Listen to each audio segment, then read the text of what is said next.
She is made of fire. I ride my horse over nuts and bolts. It's really a pleasure to kind of be back in the chair here at CTV. And I guess I wanted to mention about Joe and Matt and Maddox and Walt and the crew and Tim and Al. Before Facebook, before Snapchat, Citizens Television, the Citizens Television movement is really, it's citizens, it's social media, it's social communication. So I just thought it's 2016, and there may be competitors in terms of people's attention and their insights and their desires, but Citizens Television nationwide, public access television nationwide is something we should not sleep on. We hear this phrase about awoke and I should be awake and how can we move society forward. Regardless of where you're hearing this show, your public access station is something to be valued and treasured. Your public access station is something to be valued and treasured. So I just wanted to mention that, and we're going to talk about some information I think you should value and treasure as well during this show. But Citizens Television, the public access movement, let's not let this particular vehicle not realize its potential. And if you're looking at this show, you will have to help it realize its potential. So that's just kind of a shout out, and I say that really with a sincere and deep belief about the power of Citizens Television in general and the power of public access as well. Today's show is entitled, Who is James Pennington? Who is James Pennington? We're going to show some videos about James Pennington, and you may not have heard about him, although there have been articles in the Daily News, the New Haven Register, USA Today, but James Pennington is considered to be the first black student at Yale. He became a Reverend James Pennington, and at that time, and believe it or not, in 1839, 1837, most of Yale was its curriculum and its course content was more theological based. A lot of the initial schools here in the United States were schools for the clergy, schools for theology, and the clergy and the church kind of really was almost the second government, if not the first government in early New England. But James Pennington is considered to be the first student at Yale, the first black student at Yale. He was not allowed to speak in class, but now his name is repeated because a classroom was dedicated at Yale back on October 6th. The dean of the Divinity School, Gregory Sterling, kind of was part of that inauguration, that installation. But there's a room named after James Pennington, the first black student at Yale. We're going to show some video clips from that event on October 6th. A portrait was hung, people spoke, ministers here from New Haven, a lecturer from Emory University. But it's just, history is kind of important to me. I think it's important to you about how does a student in 1837, a black student in 1837, not 1937, find himself at Yale. And believe it or not, he escaped from slavery in 1837, but he was not, when he got to Yale at the Divinity School, he was not allowed to speak, he was not allowed to ask questions, he was not allowed to use a library, or even and could not receive an official degree. So the contradiction is here. In spite of his being ostracized, he still was able to kind of be part of the university, not really given credit kind of thing. But he was so instrumental in his history, and he made such an impact that the largest classroom at the Divinity School is now named after James Pennington. So the show is Who is James Pennington? Let's go to initial clip. Reverend Jerry Streets gives a little more information about him. But I want you to kind of just think about and enjoy, digest, reflect on what does it mean to kind of pursue education in spite of obstacles. We certainly do not have those obstacles today, but James Pennington, who is James Pennington? Let's go to this first clip. We have gathered to remember and honor the life of James Pennington. By doing so, we have witnessed the mutual significance of each human life and how we are a part of one another. That each of us is like a segment in the long chain of human history. I first learned of James Pennington as a student here from the late American church historian and Yale alum, Dr. James Melvin Washington.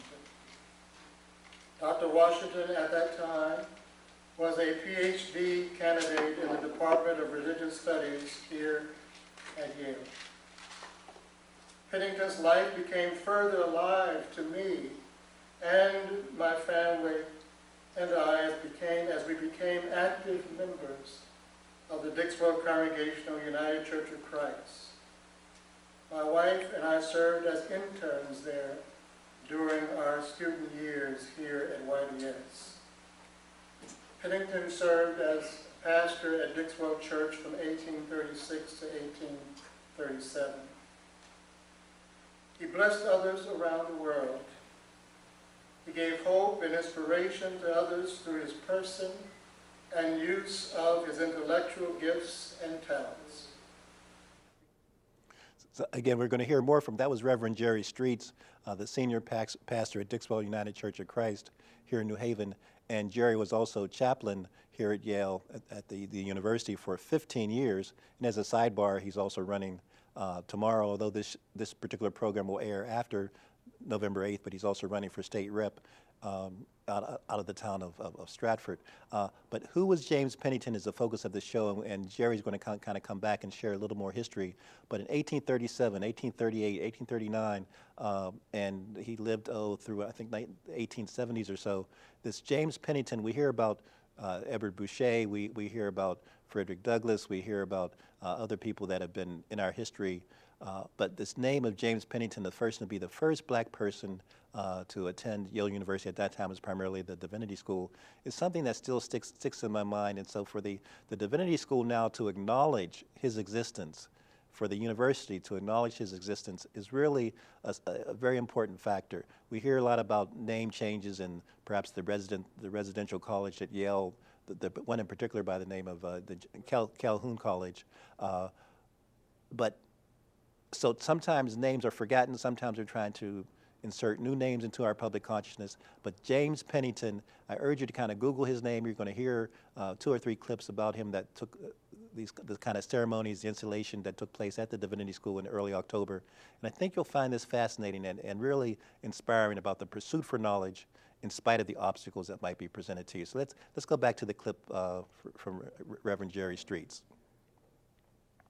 We honor his memory and affirm him as a member of the community and history of YDS and the history of America. It is our hope that the events here celebrating his life demonstrates our respect for and appreciation of Pennington's life and work.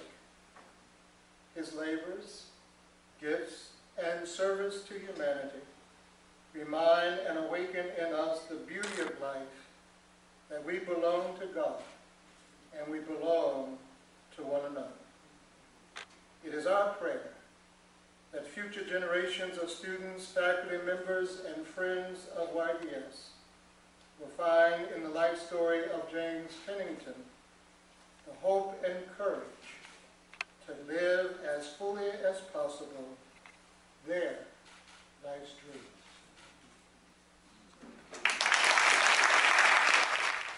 Again, this is Tom Ficklin Show, and that was Reverend Jerry Streets. In addition to a classroom being renamed after James Pennington in the largest classroom at the Yale Divinity School, a portrait has been hung in his honor. And in addition, money, substance, a scholarship has been endowed in his name as well. And that's the way to keep, we know that money sometimes can be the root of all evil, but resources and how do we sustain things and perpetuate the good parts of life and not the negative thing, that's always a desire as well. So a scholarship has been endowed in the name of Reverend James Pennington, and again, that was Reverend Jerry Streets providing some insight. Reverend Pennington pastored here in New Haven, but he also pastored in Hartford, and also was very much involved with the Amistad. So there's just so much about history, and as we regard, even if you view this after the election of November 8th, history is being made, and sometimes either you participate or make history, or history is made over your living body. So it's really important to stay civically active, and this particular show, again, is to inspire all of us to kind of, research American history, Google James Pennington, find out about him, and we're going to find out more about him with another clip from a minister in Hartford, and also one of the divinity school students that was really involved with resurrecting, if I can use that term, the James Pennington legacy, and bringing it to the attention of the divinity school here at Yale about how we need to lift up our forerunners, our sojourners, our pioneers, folks that have kind of overcome a variety of obstacles and still pursued truth and belief in man, and in this case, belief in God and a higher spirit. So let's go to another clip just to kind of give you a little more insight in terms of the life of this man, James Pennington. Ensure his status as a freed man, even as his work continued. Pennington was a person with a hunger for knowledge, so often denied in the halls of academia in his time. Being first as he was here at Yale, it must have been a visible statement of his conviction and willingness to subject himself to the rigors of work in Yale College at the time, the Divinity School, but more importantly as a student who willingly endured and was relegated to a seat in the back of the hall, as has been said.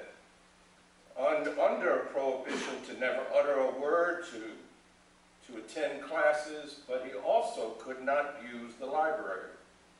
It is that kind of history that his ministry in Hartford, we believe, illuminated.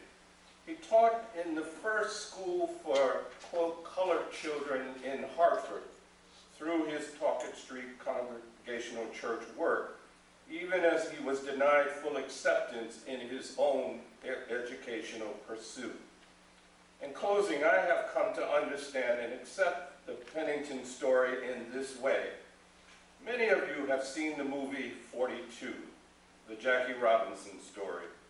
In a scene with Branch Rickey, Robinson is subjected to the most vile and disgraceful name-calling by the opposing manager without responding in kind and in any way.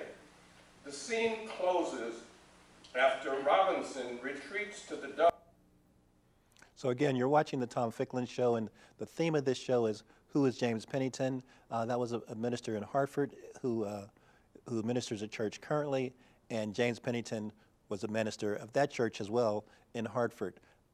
We hear about the Freedom Trail and the Underground Railroad, and Al Marder in particular and others here in the state of Connecticut have been involved with the Freedom Trail, various locations in the state of Connecticut that were really historical landmarks, such as we know about the Amistad statue, we know about the Amistad schooner, we know about Edward Boucher and others. Cinque, to say the least. We have a sister city relationship with Sierra Leone, Freetown and Sierra Leone. But this is another piece of our history, another piece of our nutmeg state kind of DNA, if you will, Harriet Beecher Stowe. So this James Pennington story, where the focus of this show is kind of to weave in how individuals can have an impact, but also how when you work with people and organizations and become a minister and just try to organize and write. He also wrote, for example, so who is James Pennington? I'm definitely kind of teasing you a little bit, but let's hear a little bit more. Let's hear a little bit more from the minister from Hartford. Dugout, and after breaking his bat in anger expressed, is calmed by Branch Rickey's words about the situation. He offers comforting words and then says words that penetrate deeply. He said, "You are medicine, Jack." He was saying that what he was doing was medicine not only for baseball, but for the world. I believe that Reverend Pennington was medicine for this divinity school, but also for this nation. It took courage to do the right thing and to let him into class here at Yale, but infinitely more courage for Reverend Pennington to sit in the midst of the change of which he was the focal point and as being the center during his time here. That is not lost on us at Faith Congregational Church as we celebrate with you today and give this honor. We believe it is not lost on Yale Divinity School either. For this reason, we are very grateful for the recognition all these years later. Thanks again for the honor to be present and for one of Hartford's most prominent citizens and leaders. And we just say, thanks be to God. 160 years later, it's not too soon. You heard the Reverend from Faith Baptist talk about 160 years, not too soon. And these are unusual times. If I can just take a sidebar in terms of how do we view what's happened in even the history of America, the history of civilization? Are we somewhat condemned to kind of become extinct, or is there some faith and hope and livelihood to what the future of the planet might be, what the future of society might be? I think names like people like James Pennington and others inspire us to. We may feel we have struggles today, but certainly folks overcame not only perhaps, but truly more severe struggles in prior years. And for the younger folks that might be looking in, I kind of urge you to really, there's so many reasons to be depressed and despondent and to give up. But on the other hand, if you just link your arms, reach out to folks, I think you'll find that we can create a communion among ourselves to move forward in terms of really the peace on earth, goodwill toward men. James Pennington is certainly an example, someone we can look at as well.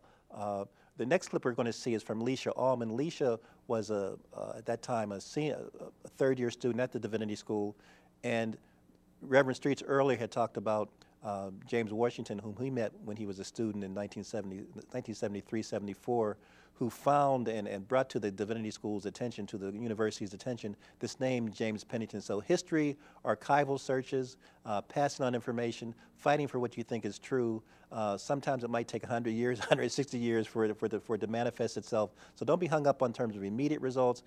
Exercise what you believe in and pursue your passion, pursue the depth of what really might be stimulating you, what might be grieving you, what might be inspiring you.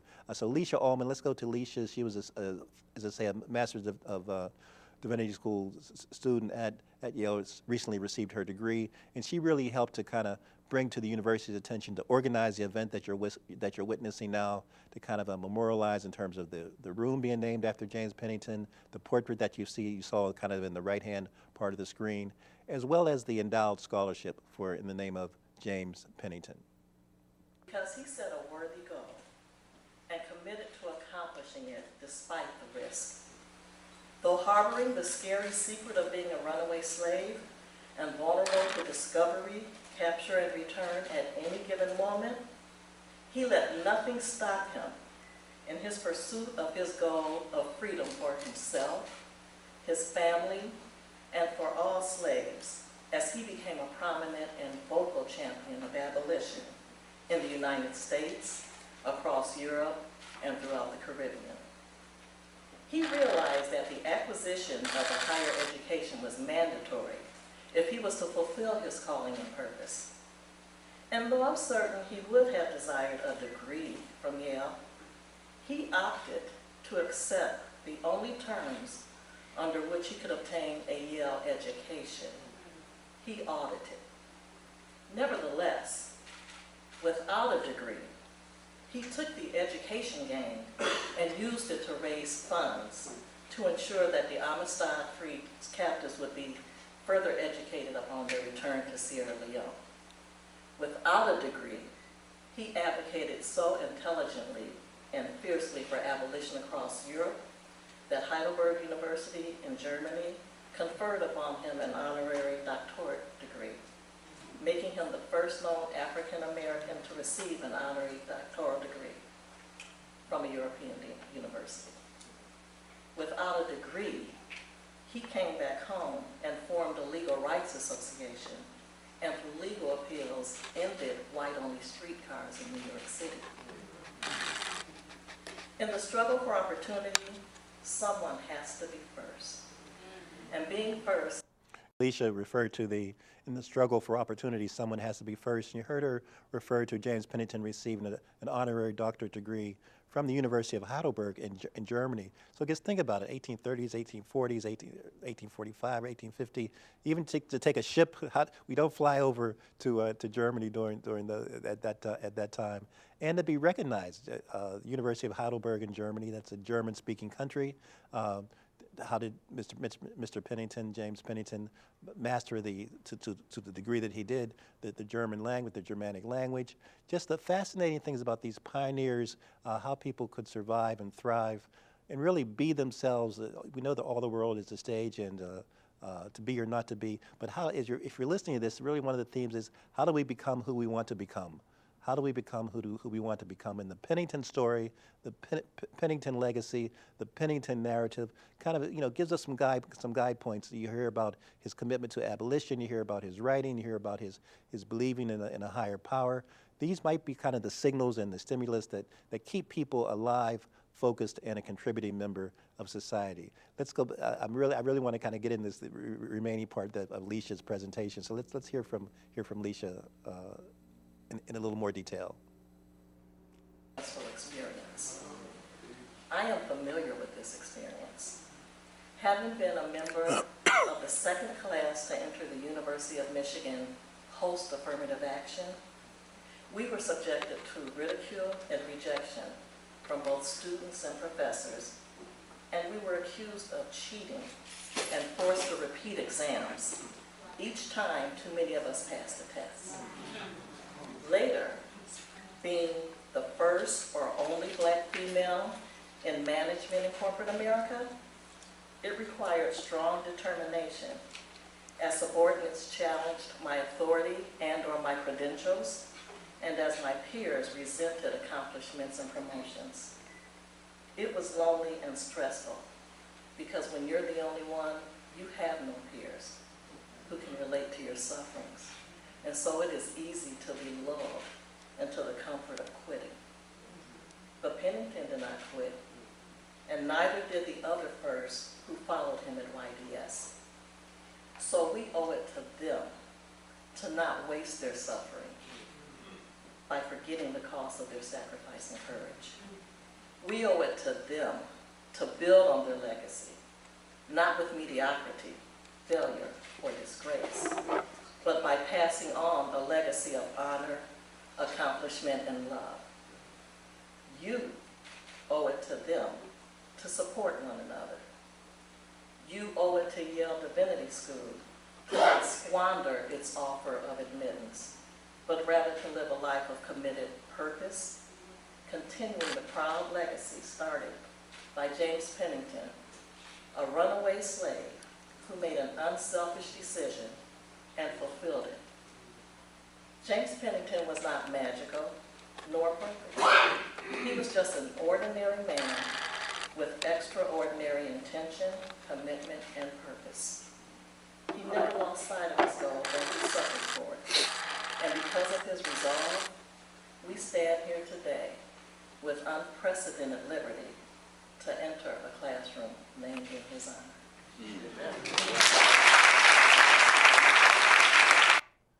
We're trying to squeeze in a lot in this show, and I'm glad, Rick, we were able to kind of show the conclusion of Leisha's, really her heartfelt remarks about building on the legacy, whose shoulders we stand on, and knowing that someone needs to stand on our shoulders, the next generations after us. So this kind of historical continuum is so important, and I'm glad also she referenced her challenges at the University of Michigan, because we hear a lot more of a contemporary standpoint about affirmative action and discrimination. And these words are kind of like, yes, they're substantive and meaningful today, but imagine back in 1837, 1838, 1839, what words were applied to Reverend Pennington, and how people viewed him. So where does that courage come? That DNA of perseverance and commitment and dedication.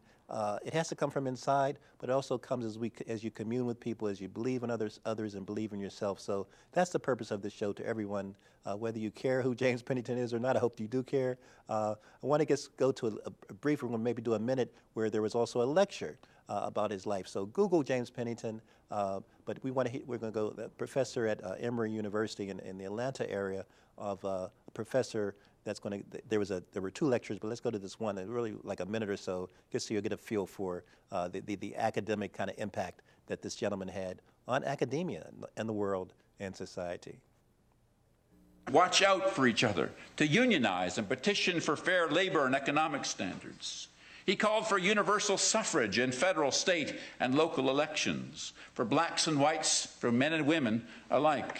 He called for black men and women to serve as jurors, especially when one of their fellow race was in the docket.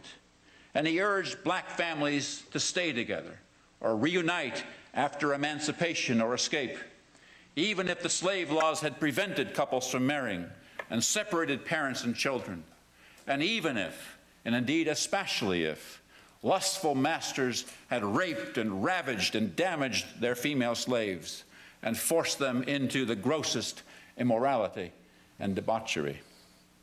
The intact marital household for him was a bastion and a bulwark of liberty for men, women, and children alike. Pennington called loudly on ministers and other civic leaders to preach, publish, and lecture constantly against slavery and work toward abolition at the local, state, and federal levels alike. He pointed to the peaceful and successful British abolitionists as a model for America. Britons, he said, had displayed their talents and energies in collecting and arranging their anti-slavery facts to appeal to the moral sentiments and feelings of the nation. They pushed their arguments in thunder tones to the throne and to Parliament, declaring that slavery is a monstrous crime which endangers the very existence. So I'm deliberately teasing you again. This is the Tom Ficklin Show. And that's a professor from Emory University who gave one of the dedication lectures for Who is James Pennington. So hopefully this show will inspire you to think about history. I would say his story and her story and our story as being really a cumulative story, but also an evolving story, and also a transformative story. So you heard a little bit about James Pennington, his abolitionist, his sense for freedom. You heard the professor reference voting rights. You heard the professor talk about education, family development. A lot of these issues, these words, have been with us for a long time in terms of how do we really maximize the harmony, if you will, the meaning, the manifestation, the fulfillment of what does family mean, what does individual family mean, what does our human family mean. That's the purpose of this show, that we can you can believe that you're a human being, but you also may be part of a family, the family of women and the family of men. So Joe and the crew and everyone at CTV really appreciate the opportunity to be involved, and this is it. We are the world. We are the people. Let's love one another and talk to you next time. This is the Tom Ficklin Show, and thanks to everyone.